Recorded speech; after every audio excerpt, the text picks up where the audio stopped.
Assalamu alaikum. Dear Imam Omar, I hope this finds you well. So I'm feeling better now. Things are really looking up. And on top of that, it's wedding season. The time of the year when you try to outshine the groom and pretend you're him for a moment and that it's you getting married. And this isn't just any wedding. Kareem's getting married, and I couldn't be happier for him. I'm going earlier to help set up, and even got him and his wife some flowers and a pretty nice gift, which I'm pretty sure he's gonna love. And I've gotta admit, I'm looking pretty smooth.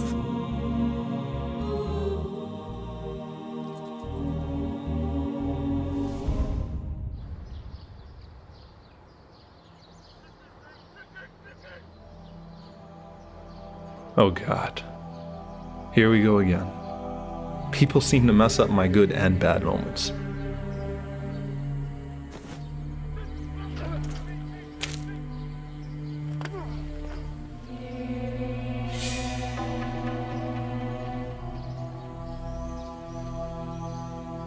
I'm not really sure it was worth it for me to jump in and stop that fight.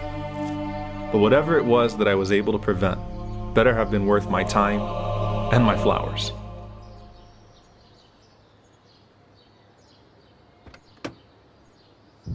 But I wasn't gonna let that fight spoil my day.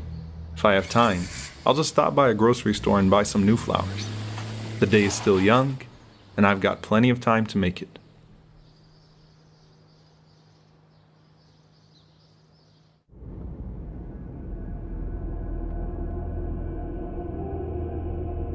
You've got to be kidding me. The only reason I got down is because I know Kareem would have done the same. An opportunity presented itself to help someone, and I've learned the value in doing so. No, it wasn't the best time, but I remembered the Prophet, peace be upon him, taking time out even on the day of Eid to serve an orphan. For some reason, the man didn't know how to change a flat tire. I, on the other hand, had done it a million times.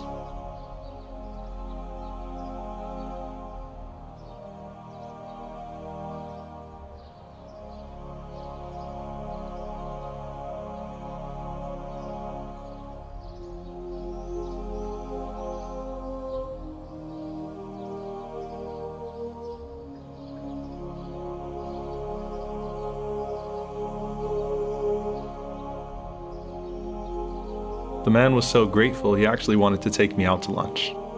But I told him I had to make it to a wedding. But his smile made being late worth it.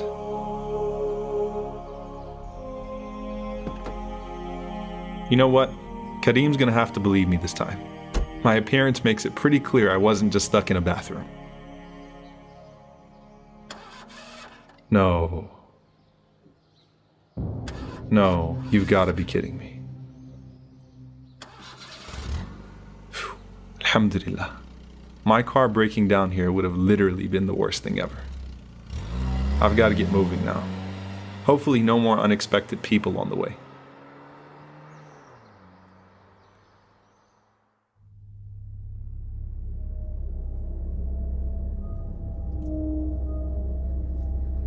Okay, this stinks. But at least it's not a human being.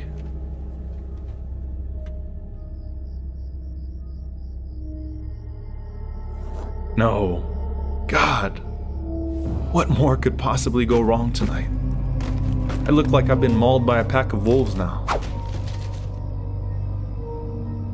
Just whatever.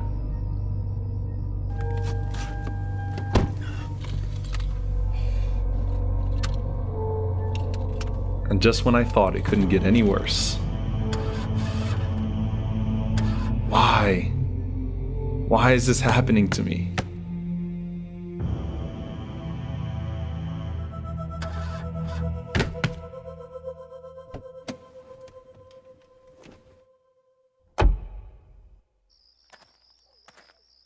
At that point, I thought maybe killing myself last week wouldn't have been such a bad idea.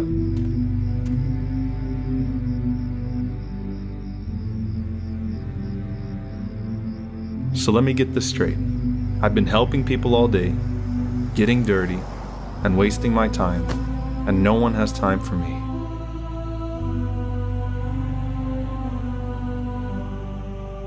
What am I supposed to get out of this? What's the point of this all? I just don't understand.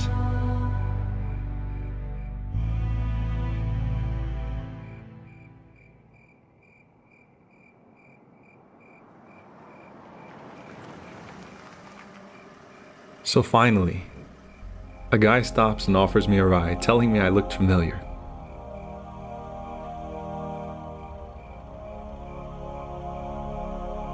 So he figured out in the car that he saw me in the masjid last week.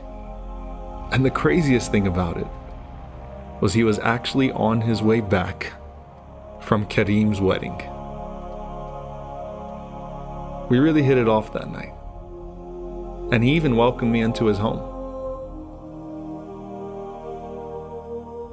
And kids, that's how I met your mother.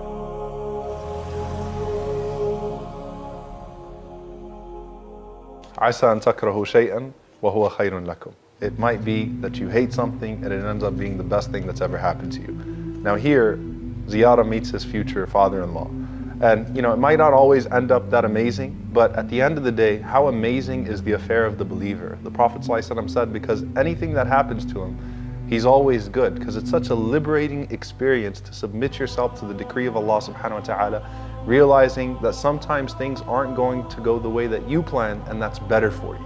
And so the Prophet ﷺ told us never to say if this would have happened or if I would have done that, because those open the doors of shaitan, because then you start thinking things would have been different. But at the end of the day, Allah prepares you for amazing things, especially when you're doing good things for people. And see, those are the things that can actually even change the decree of Allah subhanahu wa ta'ala. The Prophet ﷺ said, dua, supplication and good deeds can actually avert bad decree, bad qadr. And what that means is that when you're in the state of helping people and doing good things for people and doing things right, and then apparent misfortunes happen, you have to realize at that point you're only seeing a pixel of the full picture that only Allah sees, and Allah's planning is perfect, and your understanding of that planning is what's flawed.